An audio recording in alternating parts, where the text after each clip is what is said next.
gentlemen, are you ready?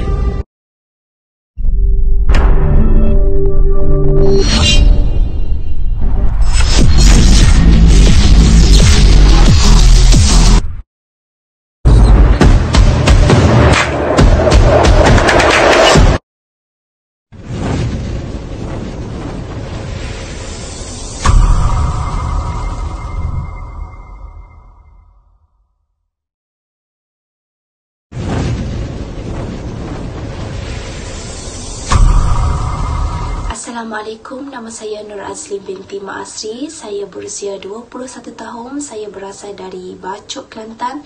Saya daripada Ijazah Sarjana Muda Pendidikan Ekonomi Rumah Tangga. Assalamualaikum warahmatullahi wabarakatuh. Saya Nur Syafiqah Akila binti Muhammad Nordin, berusia 21 tahun. Saya berasal dari Kota Baru, Kelantan dan saya daripada Ijazah Sarjana Muda Ekonomi Rumah Tangga.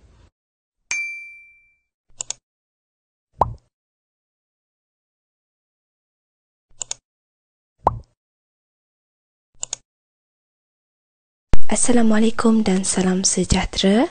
Hari ini saya akan membentangkan topik 2 iaitu Hala 7 Perkembangan Pendidikan di Malaysia. Subtopik pertama ialah Hala 7 Perkembangan Pendidikan di Malaysia, era masyarakat tradisional terhadap pembangunan insan dan negara. Era ini merupakan salah satu bentuk pendidikan yang berkisar kepada pembelajaran secara turun-temurun yang diwarisi kepada generasi seterusnya. Hala 7 pendidikan berdasarkan proses pembelajaran untuk melahirkan insan yang berkemahiran, berkebolehan dalam aspek teknik dan praktikal. Pendidikan era masyarakat tradisional diajar oleh ibu bapa, ahli keluarga dan masyarakat sekeliling. Ibu bapa khususnya memberi tunjuk ajar berdasarkan kemahiran yang dimiliki. Jika bapa seorang nelayan, sudah tentu perkara yang diajar kepada anaknya adalah berkaitan dengan teknik menangkap ikan, menghadapi gelora dan sebagainya. Di samping itu, ibu bapa juga akan mengajar anaknya berkemahiran memasak, mencuci dan segala berkaitan dengan pekerjaan di rumah. Falsafah pendidikan lebih cenderung untuk melahirkan generasi yang mempunyai adab sopan, hormat antara satu sama lain dan mempunyai kemahiran yang tinggi dalam bidang yang dipelajari. Hal ini bertepatan dengan pendapat Hassan Lagulun yang mengatakan bahawa fungsi pendidikan adalah perkembangan potensi yang ada pada individu supaya digunakan olehnya dan masyarakat untuk menghadapi arus perubahan. Perkembangan pendidikan pada era ini juga telah menghasilkan sekolah pondok, madrasah untuk mempelajari bidang ilmu yang lebih luas. Pembelajaran yang diajar berteraskan kepada agama Islam seperti tauhid, akidah dan akhlak. Institusi pendidikan berpaksi kepada falsafah pendidikan Islam mampu melahirkan masyarakat yang menjiwai agama pada setiap masa. Bukan itu saja, ia juga mampu mengaplikasikan dalam kehidupan seharian. Hala 7 pengajian pada peringkat ini berkesan untuk menjadi pendorong kepada kemajuan manusia dalam aspek kerohanian, pemikiran, moral dan keduniaan berdasarkan falsafah pendidikan agama melalui keunggulan pendidikan Islam yang diterap dalam pembelajaran. Seterusnya, kita lihat kepada subtopik kedua iaitu Hala 7 Perkembangan Pendidikan di Malaysia, era penjajahan terhadap pembangunan insan dan negara. Kedatangan Portugis dan Belanda ke Tanah Melayu tidak banyak mengubah sistem pendidikan tradisional.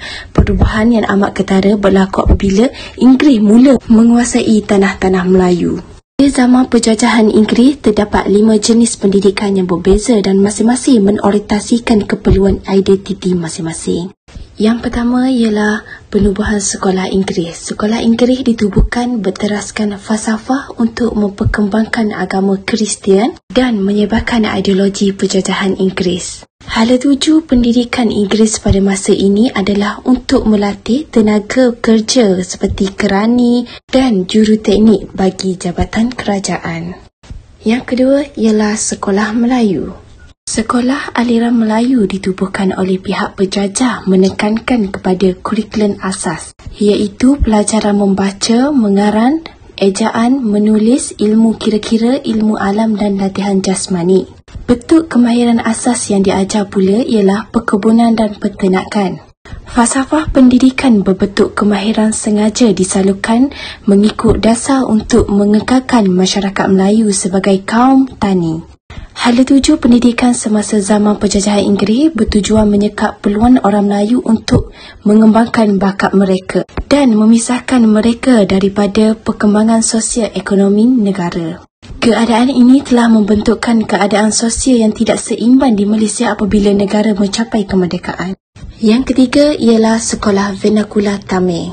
Penubuhan sekolah Tamil bermula di Pulau Pinang dan Perak oleh pihak syarikat pelandangan Eropah. Kehadiran pihak Inggeris yang membuka ladang getah dan kopi secara besar-besaran turut meracatkan penubuhan sekolah vernakular Tamil di kawasan landan-landan kepunyaan mereka. Hala 7 sistem pendidikan masyarakat Tamil telah mengalami perubahan kerana dasar pemerintahan Inggeris yang memberi bantuan dan kemahiran. Buktinya, pada tahun 1925, kod buruh diperkenalkan. Dalam kod tersebut terkandung bahawa setiap ladang diwajibkan menubuhkan sekolah Tamil apabila terdapat lebih daripada 20 orang kanak-kanak India dalam lingkungan persekolahan 7 hingga 14 tahun. Yang keempat ialah sekolah vernakular Cina.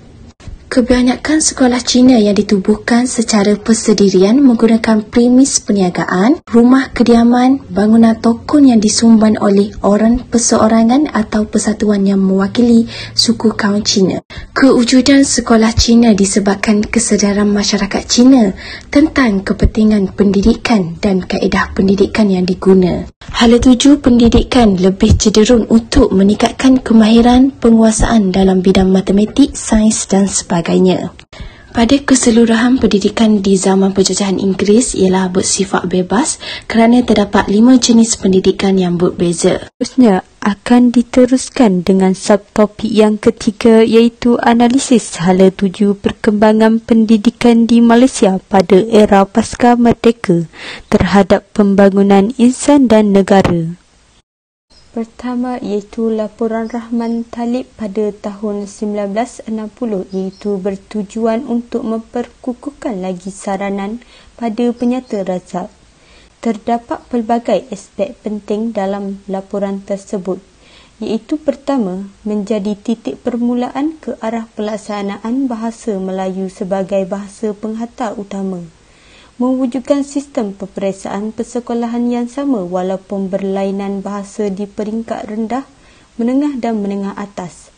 Memberi penekanan kepada pendidikan teknik dan vokasional untuk keperluan tenaga mahir. Seterusnya, reformasi struktur bagi laporan ini ialah pelajaran di sekolah rendah adalah percuma, persekolahan selama 9 tahun, seterusnya penekanan kepada pendidikan agama Islam bagi keperluan rohani dan pendidikan akhlak dititik beratkan. Seterusnya adalah Akta Pelajaran 1961 iaitu untuk menegaskan matlamat utama dasar pelajaran ialah untuk menubuhkan sistem pelajaran yang boleh memenuhi keperluan negara dan menggalakkan pembangunan ekonomi, sosial budaya serta politik di samping menjadikan bahasa Melayu sebagai bahasa kebangsaan. Hasrat utama ialah untuk menyatu padukan kaum yang ada di Malaysia. Bahasa Tamil dan Cina akan diajar dengan syarat tertentu, iaitu jika ada permintaan dari 15 orang ibu bapa dan jika didapati praktik. Kemudian, laporan tentang Hussein On pada tahun 1971, iaitu jawatan kuasa laporan ini diketuai oleh Tun Hussein On yang menjadi Perdana Menteri Pelajaran ketika itu. Ianya bertujuan untuk mengkaji semula dasar pendidikan negara itu dan menyediakan pendidikan dasar bagi semua kanak-kanak dalam lingkungan umum bersekolah agar dapat ditampun dalam sekolah aliran Melayu, Inggeris, Cina dan Tamil. Perubahan yang dilaksanakan oleh Tun Hussein On ialah bahasa Melayu menggantikan bahasa Inggeris secara berperingkat di sekolah-sekolah aliran Inggeris. Bahasa Inggeris dijadikan sebagai bahasa kedua kerana bahasa Inggeris merupakan bahasa antarabangsa yang penting.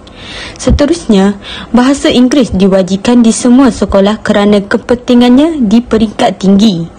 dan masa mengajar bahasa Inggeris ditambah. Seterusnya mengenai laporan Jawatankuasa Kabinet pada tahun 1979. Laporan ini telah dipengerusikan oleh Tun Dr. Mahathir. Ianya bertujuan bagi mengkaji semula matlamat-matlamat dan keberkesanan sistem pendidikan yang diamalkan pada masa itu. Selain itu, untuk memastikan sistem pendidikan memenuhi matlamat negara untuk melahirkan masyarakat yang bersatu, berdisiplin dan terlatih, dan mencapai perpaduan negara dalam masyarakat berbilang kaum. Seterusnya, kandungan mengenai laporan Jawatankuasa Kabinet adalah untuk memberi fokus kepada pendidikan asas 3M, iaitu membaca, menulis, mengira. Selain itu, kedudukan bahasa Inggeris sebagai bahasa kedua dikekalkan dan peluang untuk melanjutkan persekolahan ditambah daripada 9 tahun ke 11 tahun. Isi selanjutnya ialah berkaitan dengan Rang Undang-Undang Pendidikan pada tahun 1995. Rang Undang-Undang adalah cadangan pembentukan atau penggubalan undang-undang baru yang dibentuk melalui perundangan yang masih belum diluluskan dan diberikan perkenan diraja. Selepas Rang Undang-Undang diluluskan, barulah ia akan menjadi Akta. Seterusnya akan dilanjutkan dengan Akta Pendidikan pada tahun 1996. Ianya mengenai falsafah pendidikan kebangsaan yang dijadikan landasan dalam penggubalan Akta ini. Selain daripada itu, sistem pendidikan kebangsaan akan dimantapkan. Ianya meliputi semua peringkat persekolahan, antaranya peringkat prasekolah hingga peringkat tinggi. Bahasa kebangsaan diperkukuh kedudukannya sebagai bahasa pengantar utama dan sebagai mata pelajaran wajib dalam sistem pendidikan kebangsaan. Selain daripada itu, kurikulum kebangsaan dan peperiksaan adalah seragam untuk semua kategori sekolah. Pendidikan Islam juga diperluas kepada murid-murid Islam di semua kategori sekolah. Selain daripada itu, pendidikan prasekolah diperluas. Pendidikan teknik dipertingkatkan di sekolah menengah teknik dan politeknik. Untuk subtopik yang keempat ialah mengenai analisis hala tuju perkembangan pendidikan di Malaysia era semasa dan masa depan terhadap pembangunan insan dan negara. Isi pertama untuk subtopik ini adalah akses pendidikan. Anak-anak di Malaysia mendapat hak yang sama rata. Kementerian Pendidikan Malaysia telah berusaha untuk mengurangkan jurang perbezaan di dalam sistem pendidikan. KPM juga telah memberi peruntukan sebanyak RM1 bilion untuk keluarga miskin dan golongan kurang upaya. Melalui daripada program pembangunan pendidikan dalam usaha menangani ketaksamaan pendidikan di Malaysia, antaranya ialah rancangan makanan tambahan iaitu RMT, skim pinjaman buku teks iaitu SPBT dan asrama harian. Isi seterusnya ialah mengenai kualiti pendidikan. Strategi utama adalah untuk menghasilkan kualiti pendidikan bertaraf dunia. Antara langkahnya ialah mewujudkan sekolah berprestasi tinggi iaitu SBT.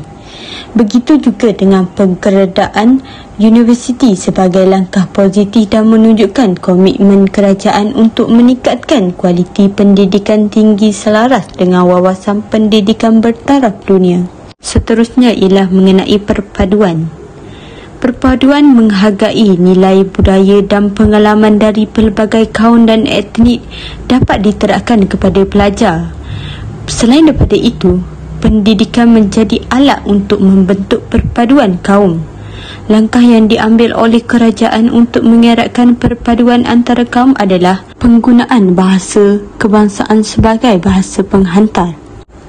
Penggunaan satu bahasa perhubungan dan persefahaman di antara kaum dapat diwujudkan tanpa menimbulkan rasa curiga. Akhirnya adalah mengenai kecekapan sistem. Ianya adalah untuk memastikan kecekapan sistem pendidikan ke arah keberhasilan pengajaran guru dan kemenjadian pelajar-pelajar pada masa kini. Kecekapan penyampaian, kawalan dan pengurusan menentukan keberhasilan pendidikan. Selain daripada itu, Penyediaan pengajaran guru yang cekap menerusi latihan guru yang profesional juga dapat melahirkan pelajar-pelajar yang berkualiti untuk negara maju.